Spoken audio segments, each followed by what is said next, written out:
الحمدللہ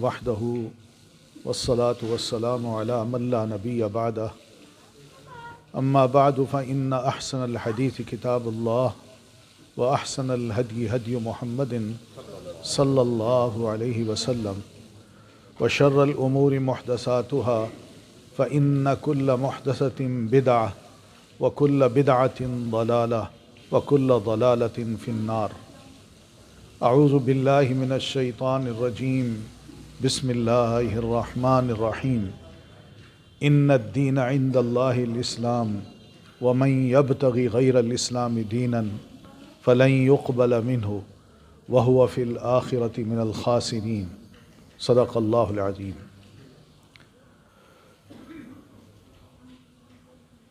اللہ کا شکر ہے کہ اللہ تعالیٰ نے ہمیں مسلمان بنایا اور اہل اسلام کے گھروں میں ہماری پیدائش فرمائی۔ یہ سعادت اس وقت اس کا احساس ہوتا ہے جب ہم دنیا میں انسانوں کو غیر اللہ کے آگے جھکتے، ان سے مانگتے دیکھتے ہیں، یا پھر بہت سے لوگ ایسے بھی ہیں جو نہ اللہ کو مانتے ہیں، نہ رسول اللہ کو مانتے ہیں، نہ اللہ کی کتاب کو تسلیم کرتے ہیں۔ وہ سمجھتے ہیں کہ ہم ہر اعتبار سے آزاد ہیں، اور آزادی کا مطلب یہی ہے کہ ہم کسی کے حکم کے پابند نہیں۔ اس آزادی سے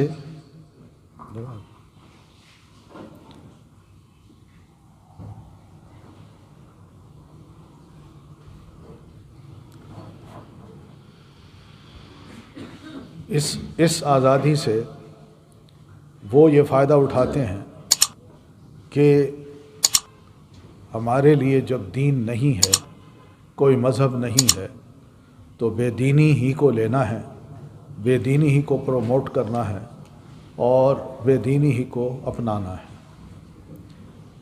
یہ دنیا میں اس وقت ایک دیندار اور غیر دیندار انسان کی جو جنگ ہے وہ یہی ہے۔ الحمدللہ اللہ تعالیٰ نے ہمیں دین دیا اور اس کا نام اسلام رکھا، اور اس دین کو صرف اور صرف پیارے نبی صلی اللہ علیہ وسلم کو نہیں دیا، بلکہ اللہ تعالیٰ نے قرآن مجید کی اس آیت میں فرمایا کہ ان الدین عند اللہ الاسلام، اللہ کے ہاں اگر کوئی دین ہے تو وہ اسلام ہے،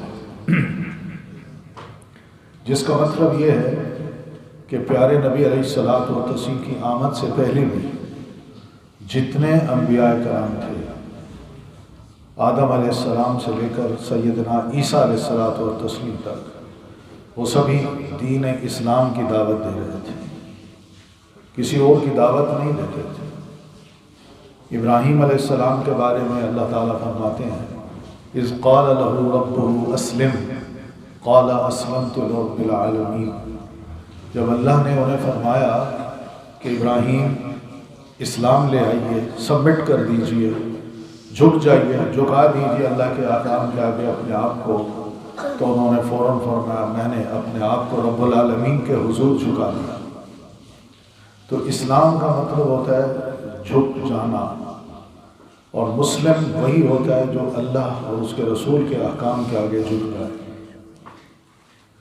یہی چیز ہم دیکھتے ہیں کہ جناب اسماعیل جو ان کے بیٹے ہیں، اور دوسرے بیٹے جناب اسحاق علیہ السلام، ان دونوں کو بھی اللہ تعالیٰ نے پہلے پارے کے غالباً آخری صفحے پر ان کا ذکر کرتے ہوئے فرمایا کہ ام تقولون ان ابراہیم و اسماعیل و اسحاق و یعقوب والاسباط کانوا ھودا او نصارا، کیا تم یہ کہتے پھرتے ہو، پروپیگنڈا کرتے پھرتے ہو کہ ابراہیم ہوں، اسماعیل ہوں، اسحاق ہوں، ان کی اولادیں ہوں، کیا وہ سب یہودی تھے؟ یا تم یہ پروپیگنڈا کرتے پھرتے ہو کہ وہ عیسائی تھے؟ قل، اللہ کے رسول ان سے پوچھئے، انہیں فرمائیے، اَأَنْتُمْ أَعْلَمُ أَمِ اللَّهِ، کیا تم اس بات کو زیادہ جانتے ہو یا اللہ تعالیٰ؟ ماضی کا علم تو اللہ کو ہے، تمہیں تو علم ہی نہیں ہے۔ اور پھر اللہ تعالیٰ ان کے بارے میں دلائل دے چکا ہے کہ حضرت ابراہیم علیہ السلام مسلم تھے۔ تم اب بعد میں آنے والے کس قسم کی بڑکیں مار رہے ہو اور کہتے ہو کہ جناب ابراہیم علیہ السلام یہودی تھے اور جناب ابراہیم علیہ الصلوۃ والتسلیم دوسرے کہتے ہیں کہ عیسائی تھے۔ قرآن مجید میں اللہ تعالیٰ نے آگے چل کے فرمایا، ما کان ابراہیم یہودیا ولا نصرانیا ولکن کان حنیفا مسلما۔ ابراہیم نہ یہودی تھے نہ عیسائی تھے، بلکہ وہ حنیف تھے۔ حنیف کا مطلب ہے کہ سو کالڈ دنیا میں بہت سے لوگ اپنے اپنے نظریات کو، آئیڈیاز کو، ازمز کو، خیالات کو دیتے ہیں اور لوگ اس کو مذہب بنا کے اپنا لیتے ہیں۔ ابراہیم علیہ السلام ایسے نہیں تھے، وہ ان تمام انسانی سوچوں سے ہٹ کے صرف اور صرف اللہ کی وحی کے پابند تھے اور اسی کو مانتے تھے اور اسی کے آگے اپنے آپ کو سبمٹ کرتے تھے، اس لیے فرمایا حنیفا مسلما، وہ مسلم تھے۔ تو یہی تعلیم جناب رسول اللہ صلی اللہ علیہ وسلم نے اس امت کو دی ہے، اور اس امت کے بارے میں بھی اللہ تعالیٰ فرماتے ہیں اگر سب دنیا سن لے، یہودی سن لے، عیسائی سن لے، ہندو سن لے، مشرک سن لے، ان کی جتنی آگے قسمیں ہیں وہ سب سن لیں کہ ان الدین عند اللہ الاسلام، اللہ کو اگر کوئی دین پسند ہے، زندگی گزارنے کا راستہ اگر اللہ تبارک و تعالیٰ کو پسند ہے تو وہ صرف اور صرف اسلام ہے اور کچھ نہیں۔ ساتھ یہ بھی فرما دیا وَمَن يَبْتَغِ غَيْرَ الْإِسْلَامِ دِينًا، جس نے بھی اسلام کے علاوہ کسی اور چیز کو، کسی اور رائے کو، کسی اور نظریے کو، کسی اور عزم کو اگر اپنا دین بنایا تو فَلَن يُقْبَلَ مِنْهُ، اللہ اس کو بالکل قبول نہیں کرے گا۔ یہ دنیا کا حال ہے۔ وَإِنَّهُ فِي الْآخِرَةِ لَمِنَ الْخَاسِرِينَ، اور جب آخرت میں آئے گا ہمارے پاس تو نقصان ہی اٹھائے گا، کوئی فائدہ نہیں ہوگا اس کو۔ تو یہ دین ہے۔ پیارے رسول صلی اللہ علیہ وسلم پر اللہ تعالیٰ نے یہ دین دو صورتوں میں نازل کیا۔ ایک صورت ہے جو وحی کی صورت ہے، وحی آگے جو نازل کی، ایک قرآن مجید کی وحی نازل کی جس کو وحی جلی کہتے ہیں یا وحی مطلوب کہتے ہیں، یعنی وہ وحی جو تلاوت کی جاتی ہے۔ وحی جلی کا ایک مطلب یہ ہے کہ وہ وحی جو بالکل پتہ چل جاتا تھا اللہ کے رسول صلی اللہ علیہ وسلم کو، واضح ہوتی تھی۔ یا تو جبریل امین تشریف لے آتے، وہ آپ کے قلب اطہر پر قرآن مجید نازل کرتے، یا انسانی شکل میں آتے، یا پھر اسی طرح اللہ تعالیٰ خود آپ کے دل میں القاء کر دیتا تھا۔ یہ وحی کی شکل تھی، مگر پورے کا پورا قرآن اللہ تعالیٰ نے جناب جبریل علیہ السلام کے ذریعے پیارے نبی علیہ الصلوۃ والتسلیم کے قلب اطہر پر نازل کیا ہے۔ اور اس کے علاوہ جو وحی ہوئی ہے اس کو وحی خفی کہتے ہیں، یعنی پوشیدہ سی وحی۔ وحی جلی کو صحابہ بھی دیکھتے تھے، امہات المومنین بھی دیکھتے تھے۔ ام المومنین خود فرماتی ہیں کہ رسول اللہ صلی اللہ علیہ وسلم میری گود میں سر رکھ کے لیٹے ہوتے تھے، آپ پر وحی نازل ہوتی تھی۔ بیڈ میں ہوتے تھے، آپ پر وحی نازل ہو جاتی تھی۔ صحابہ رسول کہتے ہیں سفر میں نبی علیہ السلام تھکاوٹ کی وجہ سے میری ران پہ آپ نے سر مبارک رکھا ہوا تھا کہ آپ پر وحی نازل ہوئی، اور اس وحی کا بوجھ میں نے یوں محسوس کیا کہ ابھی میری ران چٹک جائے، ٹوٹ جائے گی۔ تو صحابہ اس قدر دیکھتے تھے، بس یہ نہیں کہ بھائی اتر رہی ہے، جبریل آئے ہوئے ہیں علیہ السلام، اور جو الفاظ آپ کے قلب اطہر پر نازل ہو رہے ہیں اللہ کے رسول صلی اللہ علیہ وسلم کے وہ ارد گرد بیٹھے ہوئے سن رہے ہیں، ایسی بات نہیں تھی۔ یہ صرف وحی کا تعلق آپ کے دل سے تھا اور دل میں اس وحی کو نازل کیا جاتا تھا۔ پھر دوسری وحی وہ تھی کہ قرآن مجید جو اترتا اب اس پر عمل کیسے کرنا ہے، ایک عملی چیز، تفصیل، ڈیٹیل، وہ کیسے آپ کو بتانی ہے۔ تو جناب جبریل علیہ الصلوۃ والتسلیم تشریف لا کے آپ کو ساری باتیں سمجھا جاتے تھے۔ اس کی مثال اگر سمجھنا ہو تو موطا امام مالک رحمۃ اللہ علیہ، ان کی کتاب میں باب وقوت الصلاۃ پہلا چیپٹر ہے، پہلی حدیث ہے، اس حدیث میں امام مالک نے یہ روایت بیان کی ہے کہ آپ صلی اللہ علیہ وسلم جب معراج سے واپس تشریف لائے، رات کو گئے تھے، راتوں رات واپس آ گئے تھے، 5 نمازیں آپ پر فرض ہوئی تھی، اس امت پر 5 نمازیں فرض ہوئی تھی۔ اب وہ نمازیں پڑھنی ہیں، کیسے پڑھنی ہے، کب پڑھنی ہے، کتنی رکعتیں پڑھنی ہے، وہ طریقہ جناب جبریل علیہ السلام نے آ کے سکھایا۔ پہلے دن آئے ظہر کے وقت، عین ظہر کے وقت، اور جناب ابراہیم، جناب رسول اللہ صلی اللہ علیہ وسلم کو، رسول اللہ صلی اللہ علیہ وسلم کو ابراہیم جناب جبریل نے ظہر کی نماز پڑھائی، اول وقت میں پڑھائی، 4 رکعتیں پڑھائی، اور ان رکعتوں میں قیام میں کیا کرنا ہے، رکوع میں کیا پڑھنا ہے، سجدوں میں کیا پڑھنا ہے، تشہد میں کیا پڑھنا ہے، نماز کی ابتدا کیسے کرنی ہے، انتہا کیسے کرنی ہے، یہ سب پہلے دن ظہر کی نماز میں 4 رکعتیں پڑھ کے انہوں نے سکھا دیا۔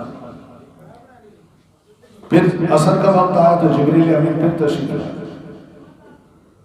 عصر کی نماز آپ کو پڑھائی، خود امامت کی، اور نبی علیہ السلام نے ان کی امامت میں نماز پڑھی، اور پھر 4 رکعتیں جب ختم ہوئی تو رکعتیں ویسی ہی تھیں، مگر یہاں نیت یہ تھی کہ پہلی ظہر کی تھی، اب عصر کی پڑھنا۔ پھر مغرب کی 3 رکعتیں پڑھائی، عصر کی اول وقت پڑھائی، مغرب کی بھی اول وقت میں پڑھائی، عشاء کی بھی شروع میں پڑھا دی، اور پھر اس کے بعد 4 رکعتیں پڑھانے کے بعد جناب جبریل علیہ السلام فجر کی نماز کے وقت آئے، فجر کے عین وقت آئے اور باجماعت نماز پڑھی۔ ایک دن کی 5 نمازیں ہو گئی۔ اب دوسرے دن کی جب 5 نمازیں شروع ہوئیں تو ظہر کی وقت ذرا تاخیر سے پڑھے، یعنی اس کے آخری وقت سے ذرا پہلے پڑھے، اسی طرح عصر پڑھائی، پھر مغرب، پھر عشاء، پھر فجر۔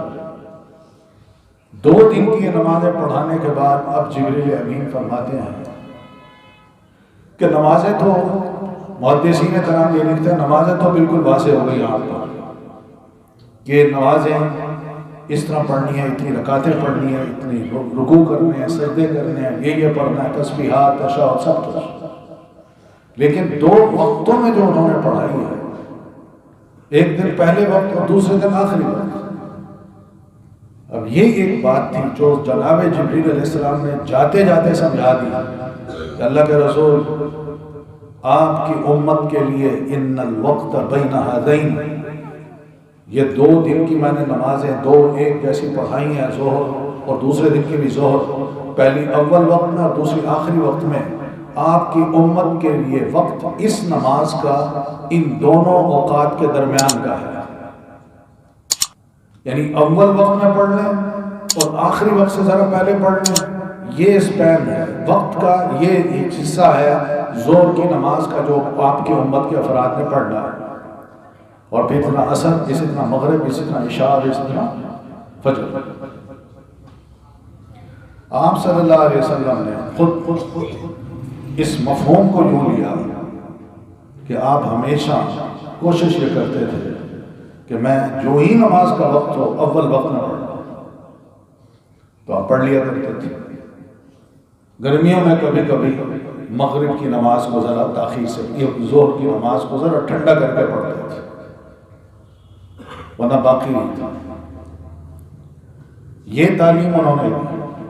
قرآن مجید آپ پر نازل ہوتا تو اللہ تعالیٰ ایک ایک چیز کی تفصیل آپ کے دل مبارک پر نازل کر دیتا ہے اور اس کا معنی و مفہوم آپ کے ذہن میں ڈال دیتا ہے، اور اللہ کے رسول صلی اللہ علیہ وسلم اسی معنی و مفہوم کے ذریعے جو زبان مبارک پر آپ کے الفاظ آتے آپ امت کو بتا دیتے تھے یہ حدیث شریف ہے، اور جو عمل کرتے وہ امت دیکھ لیتی یہ بھی حدیث ہے، اور جو رسول اللہ صلی اللہ علیہ وسلم کے سامنے ہوتا اگر صحیح ہوتا تو آپ خاموش ہوتے، یہ اپروول ہوتی، اور اگر غلط ہوتا تو آپ منع کر دیتے تھے۔ تو قرآن اور حدیث، کتاب اور سنت، یہ وہ تعلیم ہے جس کے بارے میں اللہ تعالیٰ نے قرآن مجید میں پیارے نبی علیہ الصلوۃ والتسلیم کے بارے میں فرمایا، وَالَّذِي بَعَثَ فِي الْأُمِّيِّينَ رَسُولًا مِّنْهُمْ، وہ ذات ہے جس نے امی لوگوں میں، ان پڑھ لوگوں میں ایک رسول اٹھا کھڑا کیا جو انہی میں سے تھا، یتلو علیہم آیاتہ، وہ ان پر اللہ کی نازل کردہ آیات کی تلاوت کرتا ہے، یعنی یہ کورس ہے جو اللہ تعالیٰ نے کریکلم ہے جو اللہ تعالیٰ نے رسول اللہ صلی اللہ علیہ وسلم کو اس امت کی تعلیم کے لیے اور اس امت کو سیدھی راہ پہ ڈالنے کے لیے یہ کورس عطا کیا۔ آج ہم کہتے ہیں کہ ہم اپنے بچوں کو کیا پڑھائیں، کس طرح ان کو سیدھا کریں، ہم خود دین سے کیسے واقف ہوں۔ یہ کورس ہے جو کسی بھی اسکول میں، کالج میں، یونیورسٹی میں، کسی بھی انسٹیٹیوشن میں یہی اگر پڑھایا جائے تو نبوی سنت نبوی ادا ہوتی ہے اور اسلام کا پیغام سب تک پہنچتا ہے اور مسلمان بھی اپنے دین کی تعلیم سے آگاہ ہوتا ہے۔ کوئی ایسی چیزیں نہیں ہیں کہ دین کو ہم مشکل سمجھ لیں اور پریشان ہوں، جی آج کل حالات بڑے خراب ہیں، بچے جو ہے نا وہ کچھ اور سیکھ رہے ہیں، ہم ان کو دین کیسے سکھائیں۔ یہ 4 کورس ہیں۔ نبی علیہ الصلوۃ والتسلیم کے دور میں جو حالات تھے وہ ایسے نہیں تھے جیسے آج ہیں۔ آپ کے دور میں جہالت تھی، آپ کے دور میں کوئی کالج نہیں تھا، کوئی اسکول نہیں تھا، کوئی مدرسہ نہیں تھا، کوئی یونیورسٹی نہیں تھی۔ مکہ میں اور اہل عرب میں جو کوئی اگر کتاب کوئی پڑھنا لکھنا جانتا تھا تو اس کے بارے میں عام بدو انسان یہی سمجھتا تھا کہ یہ دماغی طور پر بڑا کمزور انسان ہے، اس کو یاد ہی نہیں ہوتا، اگر یہ لکھ لے تو اس کا مطلب ہے دماغ اس کا کمزور ہے، یہ سن کے یاد کیوں نہیں کرتا۔ تو یہ اس کے ان کے دماغ تیز تھی۔ تو نبی صلی اللہ علیہ وسلم کو پہلا کورس بتا یتلو علیہم آیاتی، یہ ہے تعلیم دین، اور اس کی اہمیت کا اندازہ آپ پہلے ہی کر لیں کہ رسول اللہ صلی اللہ علیہ وسلم نے صرف انہی 4 کورسز کو دنیا کو بڑھایا ہے، اور انہی 4 کورسز کو پڑھ کے آپ کے انسٹیٹیوشن سے، آپ کی مسجد سے، آپ کے مدرسہ سے، آپ کے صفہ والوں سے ایسے اہل علم نکلے اور قیادتیں نکلی جنہوں نے نہ صرف یہ کہ علم سیکھا بلکہ قیادتیں بن کے دنیا کو فتح کیا اور غیر مسلم کو مسلمان کیا۔ وہ یہی چیز ہے، یتلو علیہم آیاتی، پہلا کورس ہے کہ رسول اللہ صلی اللہ علیہ وسلم ان پر قرآن مجید کی آیات کی تلاوت کرتے ہیں۔ تلاوت کا مطلب عربی زبان میں یہ ہوتا ہے تلا یتلو تلون یا تلا یتلو تلاوتا، 2 معنوں میں ہے۔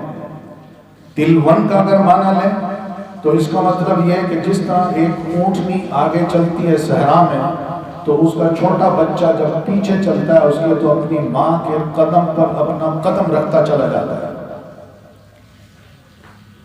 جس کا مطلب علماء یہی لیتے ہیں۔ اس تلون کا مطلب یہی ہے کہ ادھر اللہ کا قرآن بندہ سنتا جائے اور ادھر اپنے قدم رکھتا ہے، یہ ہے۔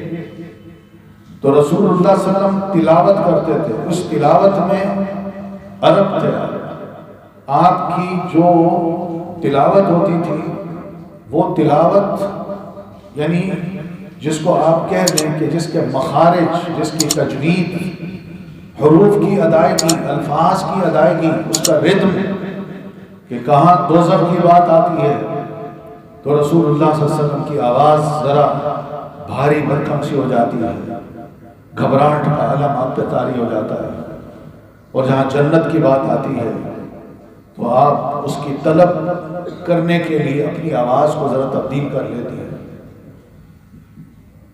جہاں عمل کی بات آتی ہے تو رسول اللہ صلی اللہ علیہ وسلم اس تلاوت میں اس عمل پر ابھارنے کا جو انداز ہوتا تھا اپنی آواز میں لے آتے تھے، اس لیے آپ کی تلاوت بڑی مؤثر تھی۔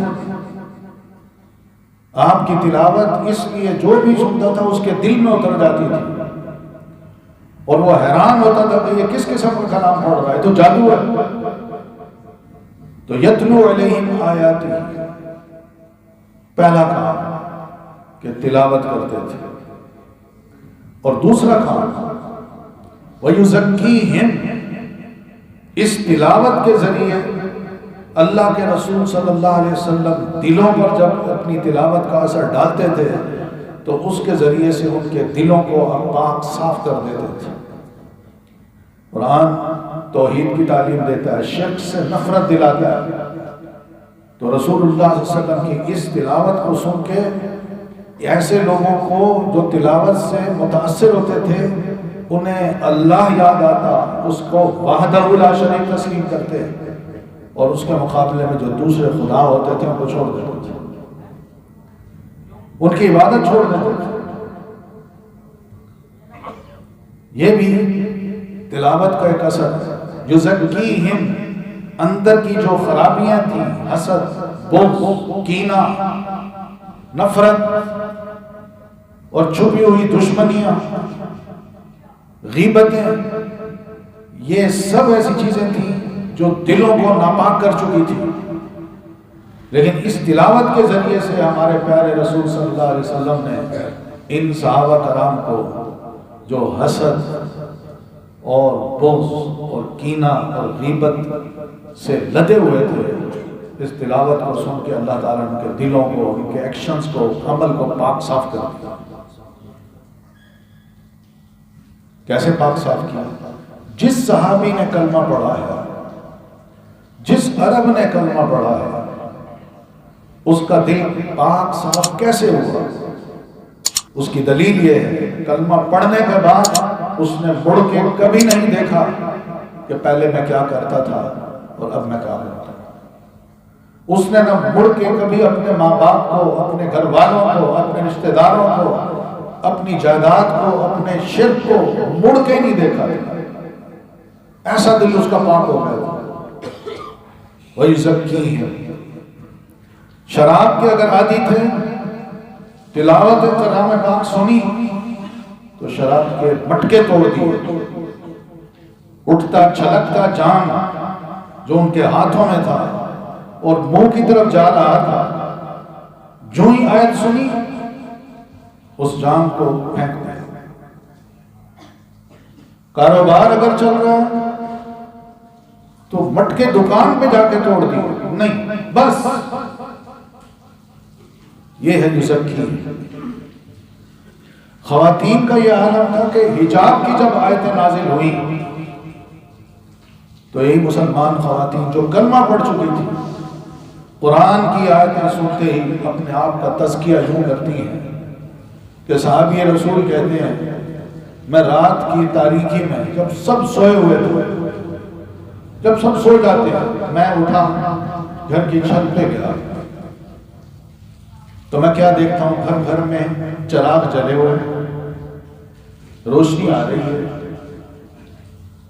تو میں نے اپنی اہلیہ سے کہا کہ کیا ہے، یہ کیا ہو رہا ہے، آج سب جاگ رہے ہیں۔ تو اہلیہ نے پتہ کرایا تو پتہ چلا کہ ان خواتین نے حجاب کی آیتیں سنی ہیں۔ عشاء کے بعد آیتیں نازل ہوئی، حجاب کی آیتیں سنی، اور اب اپنا حجاب رات کو بیٹھ کے سی رہی ہیں تاکہ صبح اگر ہم نکلیں تو با حجاب ہو کر گھر سے باہر نکلیں۔ یہ خواتین تھی۔ یہ تزکیہ ہے، یہ پیورٹی ہے جو ان کے دلوں میں آ گئی۔ تزکیے میں ہم یہ بھی دیکھتے ہیں کہ شرک کفر سے پاک کیا، اللہ کے رسول صلی اللہ علیہ وسلم نے دینی تعلیمات کی محبت دل میں ڈالی، اور پھر مسلمان اس کلمہ کو پڑھنے کے بعد تیار ہو گئے کہ اب جو بھی اللہ کا حکم آئے گا ہم اپنے آپ کو اس حکم کے آگے سبمٹ کر دیں گے، اور اسی کو ہم اسلام سمجھتے ہیں۔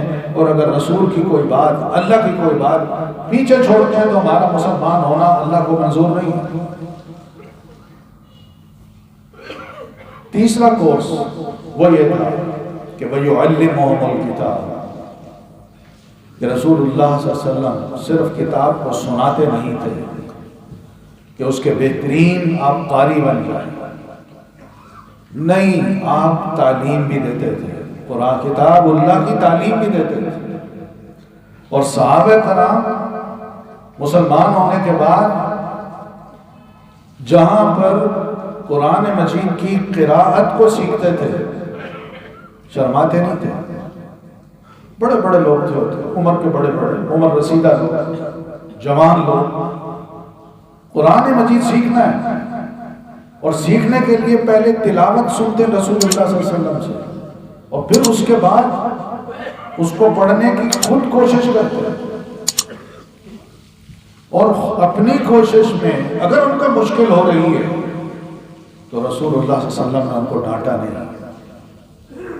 ان کو برا بھلا نہیں کہا، بلکہ یہ فرمایا وَالَّذِي يَقْرَأُ الْقُرْآنَ وَيَتَتَعْتَعُ فِيهِ لَهُ أَجْرَانِ، جو بندہ، نیا آدمی قرآن مجید کو پڑھنے کی کوشش کرتا ہے، غلطی کرتا ہے یا اٹکتا ہے، وہ شرمائے نہ، وہ یقین کر لے کہ میں نے غلطی کی، اور اس کو درست کرنے کے لیے جب میں نے دوبارہ پڑھنا شروع کیا یا میں نے غلطی کی اور مجھ سے وہ لفظ زبان سے ادا نہیں ہو رہا ہے، میں اٹک رہا ہوں، اللہ کے رسول فرماتے ہیں تم کوشش کرتے جاؤ، تمہارا ہر دفعہ اس کو پڑھنے کا ثواب جو ہے وہ ڈبل ہے، لہو اجران، اس کو اجر ملے، 2 اجر ملیں گے۔ صحابہ بزرگ تھے، ایسی عمر میں ان کو یہ اجر چاہیے تھے، اس لیے کہ ان کا ماضی کفر اور شرک میں گزرا تھا، بڑی گناہگارانہ زندگی تھی، وہی چاہتے تھے کہ اللہ تعالی ہمیں معاف کر دے، دین کے قریب آئیں، دین کو سیکھیں اور اللہ کی کتاب کو سیکھیں۔ اس لیے یہ صحابہ آگے بڑھے، اور یہ کوئی ایسی مسئلہ نہیں تھا کہ ان کو علم نہ ہو، قرآن مجید میں اللہ تعالیٰ نے یہ فرما دیا تھا، اور رسول اللہ صلی اللہ علیہ وسلم نے بھی فرما دیا تھا کہ جو بندہ توبہ کرتا ہے یا اسلام قبول کرتا ہے، جو ہی وہ کلمہ پڑھتا ہے اسلام قبول کرنے کا، تو اللہ کلمہ پڑھانے کے بعد فوراً بعد اس کے پچھلے سارے گناہ معاف کر دیں۔ ان الاسلام یہدم ما کان قبلہ، کلمہ پڑھا اس کے سارے پچھلے گناہ معاف ہو گئے، اور ان التوبۃ تہدم ما کانت قبلہا، اور بندہ توبہ کرتا ہے تو توبہ سے بھی اللہ پچھلے سارے گناہ معاف کر دیتا ہے۔ مگر قرآن مجید تو اس سے بڑھ کے بات کرتا ہے کہ جو تاب الا من تاب وآمن وعمل عملا صالحا، ہاں جو توبہ کرتا ہے پکی توبہ، اور آمنا، اور واقعی اس بات پہ یقین کرتا ہے کہ اللہ میری پکی توبہ قبول کرے گا اور میں آئندہ کوئی غلطی نہیں کروں گا، وعمل صالحا، اور نیک عمل کرے گا، فَأُولَٰئِكَ يُبَدِّلُ اللَّهُ سَيِّئَاتِهِمْ حَسَنَاتٍ، ایسے بندوں کے اللہ نہ صرف گناہ معاف کرے گا بلکہ تمام پچھلے گناہوں کو نیکیوں میں بدل دے گا۔ یہ ہمارا رب، دین نے یہ چھوٹ، دین نے یہ انسینٹیو دیے، اور یہ کوئی مذاق نہیں ہے، اللہ تعالیٰ ہی ہے، وہ بڑا مہربان ہے، وہ یہ کرنے کو تیار ہے، بشرطے کہ ہم خود ذرا تھوڑا سا ہمت کریں، آگے بڑھیں۔ آپ نے تعلیم کتاب دی، کتاب کہتے ہیں قرآن مجید کو، یہ کتاب شروع ہوتی ہے الحمد سے لے کر والناس تک، چھوٹی سی جلد، اس کی آپ نے تعلیم دی، تعلیم کا مطلب یہ ہے کہ تھوڑا تھوڑا صحابہ کرام کو ضرورت کے مطابق آپ سکھاتے گئے. ایسا نہیں ہوا کہ صحابہ کرام نے پوری کتاب آپ کو کھول کے دکھائی ہو اور آپ صلی اللہ علیہ وسلم اس کی تفسیر بیان کرتے رہے. تو تفسیر تو آپ کی ساتھ تھی.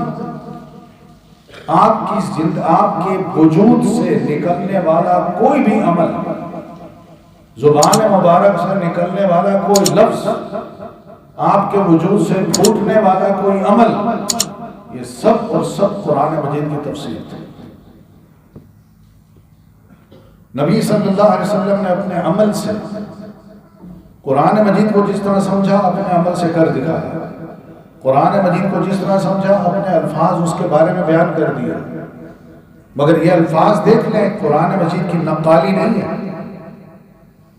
قرآن مجید آپ پر نازل ہوا، دل آپ کا ہے، اس دل پہ قرآن نازل ہوتا ہے اور اسی دل پہ وحی خفی نازل ہوتی ہے.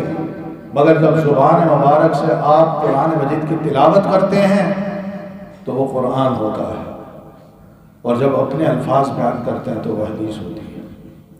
مگر حدیث کو اگر آپ غور کریں تو اس میں قرآن مجید کے لفظوں کا استعمال آپ نے نہیں کیا شاعروں کی طرح یا ادیبوں کی طرح یا لکھاڑیوں کی طرح.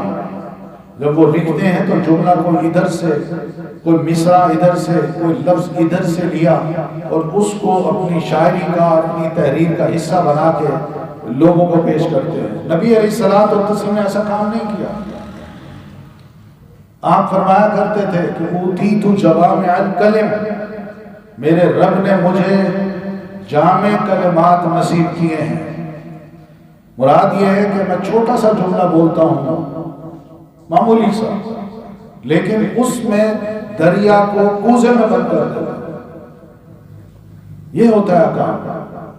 اسی وجہ سے آپ دیکھ لیں آپ کے ارشادات جتنے بھی ہیں، کتنے شارحین حدیث ہیں، علماء حدیث ہیں، علماء فقہ ہیں، جو آپ کے ایک ایک لفظ پر غور کر کے اس کی شرح بیان کرتے ہیں اور اس کے ساتھ ساتھ اس سے فقہی مسائل کا استنباط کرتے ہیں.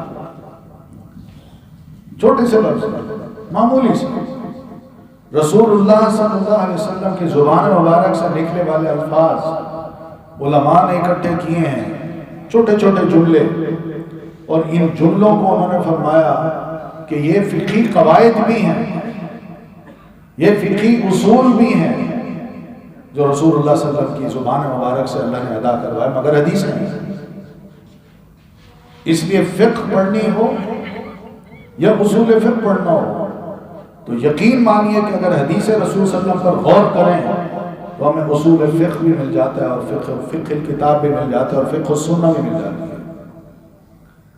آج حدیث کو لوگ ذرا سوچتے ہیں کہ اس کو مانے کہ نہ مانے، ذرا نہیں بلکہ کھل کے کہتے ہیں ہم نہیں مانتے. شکور پیدا کرتے ہیں. اچھا بھلا پڑھا لکھا انسان ایسے سوالوں کو سن کے سر ہلاتا ہے، کہتا ہے ہاں بالکل صحیح بات ہے، لاجک ہے اس میں.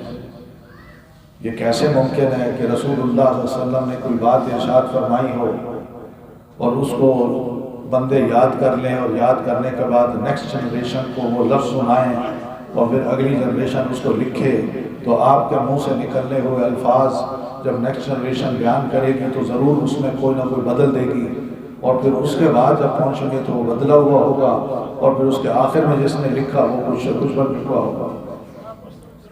یہ لوگ باتیں کرتے ہیں تو اس وجہ سے کہتے ہیں حدیث کو نہیں مانتے. پہلی بات میں آپ کو بتاؤں، حدیث اتنی اہم ہے، اتنی اہم ہے کہ اگر ہم حدیث کو نہ مانیں تو ہم قرآن مجید کو بھی نہیں مان سکتے. جو کہتے ہیں نا ہم قرآن کو مانتے ہیں، ذرا ان سے پوچھیں کس طرح مانتے ہیں، کس کے فرمان پہ مانتے ہیں. تو آیات رسول اللہ پر نازل ہوتی ہیں، رسول اللہ صلی اللہ علیہ وسلم گھر تشریف لاتے ہیں، آپ نے بھی آیات پڑھی نہیں، مگر بی بی خدیجہ رضی اللہ تعالیٰ عنہ کو فرماتے ہیں میرے ساتھ یہ کچھ ہوا ہے. یہ حدیث ہے آپ کی. اور پھر جبریل امین آئے، انہوں نے مجھے پکڑا، بھینچا اور پھر کہا، چھوڑ کے کہا پڑھو۔ میں نے کہا میں نہیں پڑھ سکتا۔ پھر بھینچا، پھر کہا پڑھو۔ میں نے کہا میں نہیں پڑھ سکتا۔ پھر کہا پڑھو۔ میں نے کہا نہیں پڑھ سکتا۔ آخر انہوں نے جو بھیجا تو پھر میں نے پڑھا۔ کہتے ہیں اقرأ بسم ربک الذی خلق۔ یہ قرآن کے الفاظ ہیں۔ اس سے پہلے کی جو سٹوری ہے یہ آپ فرما رہے ہیں، یہ حدیث ہے، کیا میں اس حدیث کو مانوں گا یا نہیں؟ اگر میں اس کا انکار کرتا ہوں تو پھر اقرأ بسم ربک الذی کا بھی انکار کر دیجیے، اور اگر میں اس کو مانتا ہوں تو اس سے پہلے کی وجہ تو جانیے نا، سبب تو جانیے کہ قرآن مجید کیسے نازل ہوا۔ رسول اللہ صلی اللہ علیہ وسلم خود بتائیں گے تو پتہ چلے گا نا یہ قرآن ہے، اور آپ کا بتانا ہی حدیث ہے۔ تو حدیث کا انکار قرآن کا انکار ہے، اور اگر قرآن کو کوئی ماننے کا دعویٰ کرتا ہے اور پھر کہتا ہے میں حدیث کو نہیں مانتا، تو اسے پوچھے کس طرح تم مانتے ہو قرآن کو؟ تو رسول اللہ صلی اللہ علیہ وسلم، آپ صلی اللہ علیہ وسلم کے منہ مبارک سے نکلے ہوئے جو الفاظ ہیں جامع الکلم، ان میں نصیحتیں بھی ہیں، ان میں تعلیم دین بھی ہے، ان میں فقہی تعلیم بھی ہے، فقہی مسائل بھی آپ نے بیان کیے ہیں، بہت سے فقہی مسائل ہیں۔ فقہ کو کوئی آپ الگ سبجیکٹ نہ سمجھا کریں، قرآن مجید نے بھی بہت سے فقہی مسائل بتائے ہیں، اور رسول نے بھی فقہی مسائل بتائے ہیں۔ اسی کو کہتے ہیں فقہ فی الدین، اور یہی لفظ قرآن مجید نے استعمال کیے ہیں۔ فَلَوْلَا نَفَرَ مِن كُلِّ فِرْقَةٍ طَائِفَةٌ لِيَتَفَقَّهُوا فِي الدِّينِ، کیوں نہ ایسا ہوا کہ اس علاقے کے لوگوں میں چند نوجوان اٹھتے اور جاتے، دین کی تعلیم حاصل کرتے، دین میں تفقہ حاصل کرتے، اور پھر واپس آ کے اپنی امت کے، اپنے محلے کے، اپنے علاقے کے لوگوں کی ضرورت کو وہ پورا کرتے۔ ایسا کیوں نہیں ہوا؟ تو تفقہ فی الدین کا لفظ ہے، تفقہ فی الدین، اور تفقہ فی الدین کا مطلب ہے جس میں ایمانیات بھی ہیں، اخلاق بھی ہیں، ہماری عادات بھی ہیں، آداب بھی ہیں، اور اس کے ساتھ ساتھ احکام بھی ہیں۔ ہم ان کو ایک دوسرے سے جدا نہیں کر سکتے۔ یہ ہے تفقہ فی الدین۔ تو تفقہ فی الدین رسول اللہ صلی اللہ علیہ وسلم نے جو دیا وہی ہمارے لیے دین اسلام ہے، وہی تعلیم دین ہے۔ آپ صلی اللہ علیہ وسلم نے بے شمار شرعی مسائل بتائے ہیں، حدیث میں موجود ہے۔ آپ کوئی کتاب حدیث کی اٹھائیے، اس میں آپ کو وضو کا طریقہ بھی بتایا جائے گا، اور اس میں آپ کو یہ بتایا جائے گا کہ اپنے جسم کو آپ کیسے پاک صاف ستھرا کریں۔ اس میں یہ بھی بتایا جائے گا کہ ناخن بھی کاٹیں، مونچھیں بھی کم کریں، داڑھی بڑھائیں۔ اس میں یہ بھی بتایا جائے گا کہ غیر ضروری بال ہیں، زیر ناف بال ہیں، بغلوں کے بال ہیں، ان کو صاف کریں۔ یہ فقہی مسائل ہیں جو ہماری ضرورت ہے حدیث میں، اور چھوٹے چھوٹے مسائل بھی۔ اس کی انتہا دیکھیے کہ سلمان فارسی رضی اللہ تعالیٰ عنہ کو یہودی کہتے ہیں، تمہارا دین بڑا عجیب ہے اور رسول بھی بڑا عجیب ہے۔ کہ وہ کیسے ہے؟ اور کہ تمہارا رسول کبھی کبھی عرش کی باتیں کرتا ہے کہ عرش سے مجھ پر وہی نازل ہو، اور کبھی کبھی فرش کی ایسی باتیں کرتا ہے جن کو سن کے شرم آتی ہے۔ یعنی یہ تک کہتا ہے کہ پخانہ جو ہے نا اس کا استنجا کیسے کریں۔ اب یہ باتیں بھی بتانے کی ہیں۔ یہ جیو نے کہا جو اہل کتاب میں سے تھے، ہم آج پڑھے لکھے نوجوانوں کے اس طرح کے سوال سن کے چین جاتے ہیں۔ قادیانی مرزائی جب ایسی باتیں کرتے ہیں تو ہمیں اس کے دلیل پتہ نہیں چلتی، نہ اس کا جواب دینا آتا۔ یہ حالت ہے ہماری۔ جناب سلمان فارسی رضی اللہ تعالیٰ عنہ نے یہ جب سوال سنا، اعتراض سنا، تو اس کو بڑے اعتماد سے فرماتے ہیں، بالکل تم کہتے ہو کہ رسول اللہ صلی اللہ علیہ وسلم صرف استنجا کرنے کی بات کرتے ہیں، اور میں کہتا ہوں کہ اللہ کے رسول نے یہاں تک فرمایا ہے کہ اگر پانی نہ ہو تو وہ ڈھیلے استعمال کر لو اور بائیں ہاتھ سے استعمال کرو۔ چھوٹی چھوٹی تعلیم بھی ہمیں دین نے دی ہے، فقہی تعلیم ہے۔ وضو اپنے آپ کو پاک صاف کیسے کرنا ہے، یہ بھی فقہی مسائل ہیں۔ نماز کیسے پڑھنی ہے، یہ بھی فقہی مسائل ہیں۔ حج کیسے کرنا ہے، یہ بھی فقہی مسائل ہیں۔ زکوٰۃ کیسے دینی ہے، اس کی تفصیل حدیث میں موجود ہے، یہ بھی فقہی مسائل ہیں۔ فقہ کہاں کام آتی ہے پھر؟ فقہ وہاں کام آتی ہے جب کرنٹ ایشوز جو ہیں، عصری مسئلہ جو ہے نیا اٹھا ہے، اب اس کے بارے میں اگر کوئی سوال کرتا ہے کہ قرآن و سنت میں تو اس کا جواب نہیں ہے، اسلام اب اس کا کیا حل بتاتا ہے؟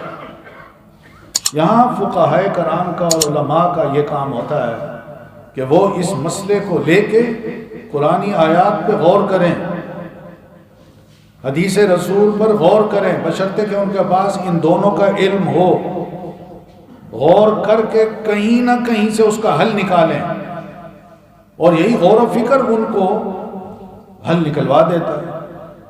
اس کو کہتے ہیں صحیح معنوں میں فقہ فی الدین۔ ورنہ دین تو ہمارے پاس موجود ہے، مسائل لکھے ہوئے موجود ہیں، اس میں غور و خوض کرنے کی ضرورت ہی نہیں ہے۔ غور و خوض وہاں کیا جاتا ہے جہاں پر مسئلہ واضح نہ ہو۔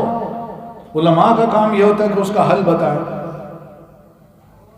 بے شمار مسائل ہیں جو عصر حاضر میں کچھ عرصہ پہلے سے یہ شروع ہوئے، کلوننگ کا مسئلہ ہے، ڈی این اے کا مسئلہ ہے، پھر اس کے ساتھ ساتھ اور حلال حرام کے بہت سے مسائل ہیں، سود کا مسئلہ ہے جو ہم مسلمانوں میں حل ہی نہیں ہو پا رہا، ہم مانتے نہیں ہیں، اپنی اپنی ڈیفینیشن ہے۔ وہ کہتا ہے وہ انٹرسٹ الگ چیز ہے، سود الگ چیز ہے، ربا الگ چیز ہے، بیاج الگ چیز ہے۔ او بھئی یہ آپ کا کام ہے، کیا صحابہ رسول میں یہ بات واضح نہیں تھی کہ سود کس کو کہتے ہیں؟ آج جو نئے نئے سسٹم آ رہے ہیں آئی ایم ایف کے یا ورلڈ بینک کے، ان کو درست کرنے کے لیے ہم اسلام کو اس طرح بنا کے پیش کر رہے ہیں کہ اسلام ان کے ماتحت ہو جائے اور سودی نظام کو پروموٹ کیا جائے۔ یعنی یہ کیسے ممکن ہے کہ ایک سودی نظام ہو اور میں سود لوں اور اس پہ اسلام کا نام بھی لگا دوں؟ تو ہمارے معاصر ایک بہت بڑے لکھاڑی ہیں، ادیب ہیں، وہ یہ لکھتے ہیں کہ یہ تو بالکل ایسے ہے کہ جو سور پر بسم اللہ پڑھ کے لوگوں کو بتایا جائے لیجیے جی کھائیے اس کو، خنزیر پر بسم اللہ پڑھ کے اس کو حلال بنا کے لوگوں کو دے رہے ہیں۔ ہمارے ہاں ہیں ایسے فتوے ہیں، ایسی کوششیں ہیں۔ تو یعلمہم الکتاب، کتاب میں سب مسئلے موجود ہیں، حدیث رسول میں پورے مسئلے موجود ہیں۔ کہیں کہیں جو مسائل ہیں وہ مسائل اس قابل ہیں کہ ان پہ غور کیا جائے، ان کا حل نکالا جائے۔ لیکن اگر کوئی بندہ کتاب اللہ کے مسئلے سے اور رسول اللہ صلی اللہ علیہ وسلم کے بتائے ہوئے مسئلے سے جو حدیث میں بالکل واضح ہے، حدیث صحیح ہے، اس سے اگر وہ اختلاف کرتا ہے یا اس کی رائے میں، اس کے خیال میں کچھ اور ہے اور مسئلہ کچھ اور ہے، تو ہم یہی کہیں گے کہ بھئی اس کو چھوڑ دیجئے، اللہ کے رسول کو لے لیجئے۔ آپ صلی اللہ علیہ وسلم نے جو تعلیم دی ہے وہی تعلیم ہمارے لیے کافی ہے، کیونکہ آپ اللہ کے رسول ہیں، دوسرے رسول نہیں ہیں۔ آپ پر وحی نازل ہوتی ہے، دوسروں پر وحی نازل نہیں ہوتی۔ یہ ایک سیدھا سادہ اصول ہے، اس میں ہمیں الجھا دیا گیا۔ تو اس میں الجھنے کی بجائے تعلیم دین کی جو بات ہے، یعلمہم الکتاب والحکمہ، کہ اللہ کے رسول ان کو کتاب کی تعلیم دیتے تھے اور حکمت کی تعلیم دیتے تھے۔ امام شافعی رحمۃ اللہ علیہ فرماتے ہیں حکمت یہ رسول اللہ صلی اللہ علیہ وسلم کا فرمایا ہوا کوئی قول، آپ کی ذات مبارک سے ٹوٹا ہوا کوئی عمل، اور آپ کی کوئی اپروول، جو آپ کے سامنے کوئی کام ہو رہا ہو آپ اس کو خاموش ہو جائیں، یہ اپروول ہے آپ کی۔ یہ جو کچھ بھی ہوگا اس کو کہتے ہیں حکمت، اور جو حدیث ہے۔ امام شافعی رحمۃ اللہ علیہ فرماتے ہیں۔ اب میں آپ کو ایک مثال دوں جس سے آپ کو اندازہ ہوگا کہ کتنی محنت علماء نے کی ہے۔ اللہ کے رسول صلی اللہ علیہ وسلم نے دین کے جو اصول بتائے ہیں یا فقہ اسلامی کے جو اصول بتائے ہیں بنیادی، وہ یہ دو بتائے ہیں، کتاب و سنت۔ آپ فرماتے ہیں ترکت فیکم امرین لن تضلوا بعد ما تمسکتم بہما کتاب اللہ و سنتی، میں تم میں دو بڑی اہم چیزیں چھوڑ کے جا رہا ہوں، اگر تم ان کو مضبوطی سے تھامے رکھو تو کبھی گمراہ نہیں ہوگے، ایک اللہ کی کتاب اور دوسری میری سنت۔ تو علماء نے اس حدیث کی روشنی میں کہا کہ یہ دو بنیادی مصادر ہیں، سورسز ہیں ہم مسلمانوں کے فقہ اسلامی کے لیے، فقہ دین کے لیے۔ اب فقہاء کرام اپنی کتابوں میں ایک اصطلاح اور استعمال کرتے ہیں کہ تیسرا سورس وہ ہے اجماع۔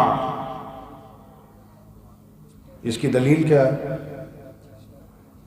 علماء سوچتے ہیں اس میں، امام شافعی نے اس کو انٹروڈیوس کرا کہ اجماع بھی ہے تیسرا سورس، اور وہ کیا ہے؟ وہ فرماتے ہیں اجماع کی دلیل تلاش کرنے کے لیے میں نے قرآن مجید کا 300 بار مطالعہ کیا، صرف ہر آیت پہ رک رک کے غور کیا کہ کہیں اجماع کی کوئی اس آیت کے اندر سے کوئی دلیل تو نہیں ملتی۔ 300 دفعہ پڑھا قرآن مجید کا، دلیل نہ سوچی۔ کہتے ہیں اتفاق سے 301ویں مرتبہ جب میں پڑھ رہا تھا تو پڑھتے پڑھتے میں اس آیت پہ پہنچا کہ وَمَن يُشَاقِقِ الرَّسُولَ مِن بَعْدِ مَا تَبَيَّنَ لَهُ الْهُدَى وَيَتَّبِعْ غَيْرَ سَبِيلِ الْمُؤْمِنِينَ نُوَلِّهِ مَا تَوَلَّى، کہ جو رسول کی مخالفت یا نافرمانی کرتا ہے، کب؟ جب اس کے سامنے رسول کا ہر قول اور ہر عمل کھل کر واضح ہو چکا ہو کہ اللہ کے رسول یہ فرماتے ہیں، آپ نے یہ کام یوں کیا۔ من بعد ما تبین له الہدی، یہ ہدا کا مطلب ہے کہ آپ کا ارشاد، آپ کا کوئی عمل یہ نمونہ ہے، یہ گفٹ ہے امت کے لیے۔ تو اگر اس پہ واضح ہو جاتا ہے یہ دونوں چیزیں، اور پھر اس کے بعد وَيَتَّبِعْ غَيْرَ سَبِيلِ الْمُؤْمِنِينَ، اور وہ اہل ایمان کے راستے کو چھوڑ کر کسی اور کے راستے کو اپناتا ہے، تو نُوَلِّهِ مَا تَوَلَّى، ہم بھی اس کو اسی طرح پھیر دیں گے۔ تو یہاں امام شافعی رک گیا، کہنے لگے یہاں سبیل المؤمنین سے کیا مراد ہے؟ اہل ایمان کا راستہ۔ وہ فرمانے لگے کہ اب میرے دل میں یہ بات بیٹھی کہ یہ سبیل المؤمنین کا لفظ جو ہے نا، یہ اجماع اہل ایمان ہے، یعنی جو مومن مل کے جس راستے کو اپنا چکے ہوں، جس دین کو اپنا چکے ہوں، جس عمل کو اپنا چکے ہوں، وہ ہے سبیل المؤمنین، اور اسی کو اجماع کہتے ہیں۔ اور اگر اس اجماع کو چھوڑ کے کوئی اور راستہ اپناتا ہے، وہ یہ کہ مثلا ہم سب ظہر کی نماز کی 4 رکعتوں کے قائل ہیں کہ 4 رکعتیں فرض ہیں ظہر کی نماز کی، سب مسلمان اس کو 4 رکعتیں ہی پڑھتے ہیں، مانتے ہیں۔ اب اگر کوئی کھڑا ہو کے یہ کہتا ہے میں تو 5 پڑھوں گا، یہ اہل ایمان کا راستہ نہیں ہے، وہ اجماعی راستے کو چھوڑ کے کسی اور راستے پہ جاتا ہے۔ یا کوئی اور کھڑا ہو جاتا ہے، وہ کہتا ہے کہ میں تو 3 رکعتیں پڑھوں گا، یہ اجماعی راستہ نہیں ہے۔ ظہر کی نماز کا اتفاقی جو راستہ ہے اجماعی، وہ ہے کیا؟ 4 رکعتیں۔ تو یہ وہ چیز تھی جس کو امت کے بڑے بڑے علماء نے، فقہاء نے سوچا سمجھا، اور پھر یہ فقہی اصول دیے، اور ان مسائل کے بارے میں دیے جو کتاب و سنت میں واضح نہیں تھے، ان پہ غور کر کے انہوں نے اجماع کا مسئلہ بھی حل کیا، قیاس کا بھی حل کیا، اور اس طرح جو اصلی مصادر تھے وہ 2 بنائے، اور ان کے ذیلی مصادر سیکنڈری سورسز جو تھے وہ بنائے اجماع اور قیاس۔ تو تعلیم کتاب اور تعلیم حکمت میں رسول اللہ صلی اللہ علیہ وسلم نے فقہ بھی پڑھائی، تعلیم دی، ایمان کی بھی تعلیم دی، توحید کی بھی تعلیم دی، اخلاق کی بھی تعلیم دی، احکام کی بھی تعلیم دی، جہاد کی بھی تعلیم دی، حکومت کرنے کی بھی تعلیم دی۔ یہ سارا فقہ فی الدین ہے، یہ سارا تعلیم الکتاب والحکمہ ہے۔ یہ تعلیم دین ہے۔ پیارے رسول صلی اللہ علیہ وسلم نے ان 4 کورسز کو صحابہ کرام کو سکھا کے ایک ایک فرد کو بہترین عالم، فاضل، قائد انسان بنا دیا۔ اس لیے یہ دین کی تعلیم جو ہمیں پیچھے نہیں چھوڑتی۔ ہم یہ بالکل نہ سوچیں کہ دین پڑھا تو دنیا آگے نکل جائے گی اور ہم پیچھے رہ جائیں گے۔ یہ سب غلط سوچیں، بالکل غلط سوچیں۔ اصل جو چیز ہے وہ یہی ہے کہ تعلیم کتاب اور تعلیم حکمہ، اور پھر یہ 2 صورتیں کہ یتلو علیہم آیاتہ اور ویزکیہم، یہ چاروں چیزیں اگر ہم سیکھیں اور ان پر عمل کریں اور اسی کو پھیلائیں تو یقین مانیں ہماری اولادیں بھی کنٹرول ہو سکتی ہیں۔ ہم اپنے آپ کو بھی دین سے آراستہ کر سکتے ہیں۔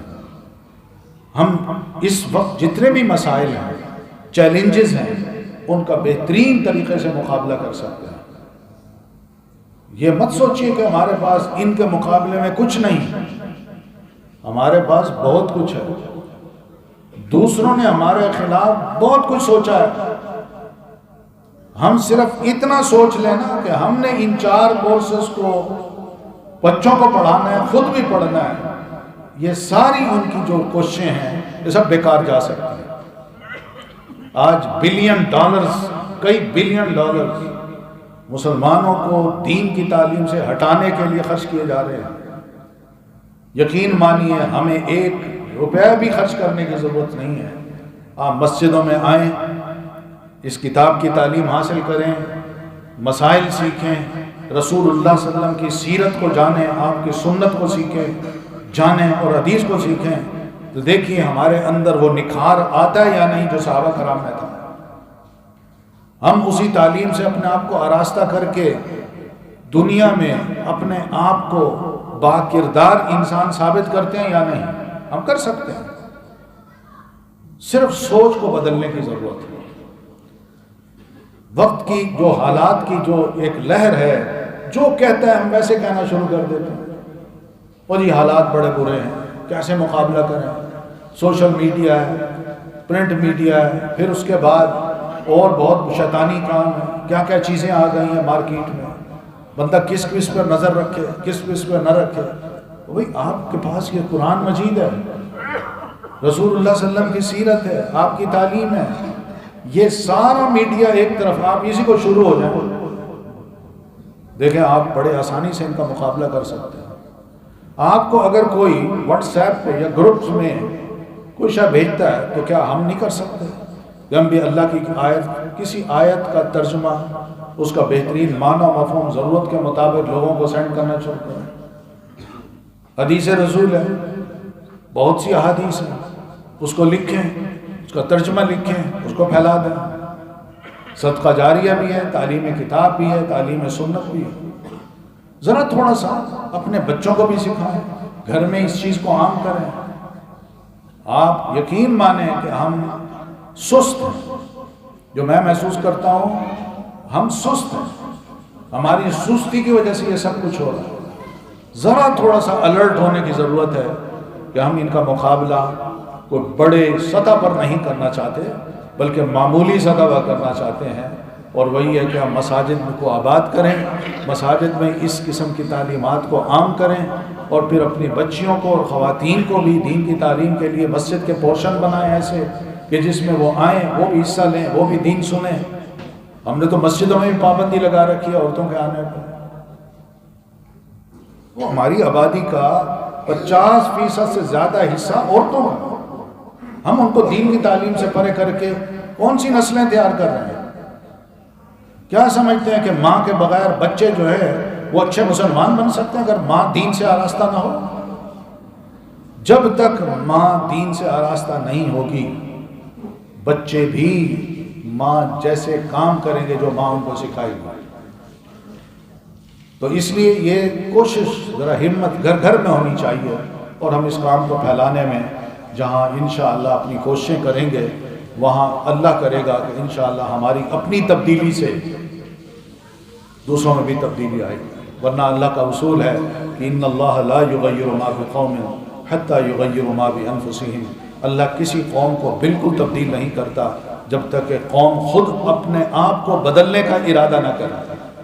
ہم ارادہ کریں، اللہ نے چاہا تو انشاءاللہ بڑی بہترین تبدیلی بھی آ سکتی ہے، اور یہی صحیح معنوں میں تبدیلی ہے، اس کے علاوہ کوئی اور تبدیلی جو کہی جاتی ہے وہ نہیں ہو سکتی۔ اللہ تعالیٰ مجھے بھی اور آپ سب کو توفیق دے کہ ہم تعلیم دین سے اپنے آپ کو آراستہ کریں اور اپنے آپ کو دین کے ساتھ جوڑیں، گھر گھر اس کی تعلیم عام کریں، مساجد کو آباد کریں، مساجد کے علماء کا احترام کریں، ان سے شرعی مسائل آ کے پوچھیں، مت اس کو نظر انداز کریں کہ مسئلہ کوئی اتنا ضروری نہیں ہے۔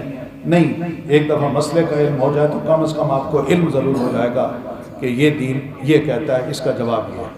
اقول قولی ھذا واستغفر اللہ لی ولکم ولسائر المسلمین برحمتک یا ارحم الراحمین۔ جزاکم اللہ۔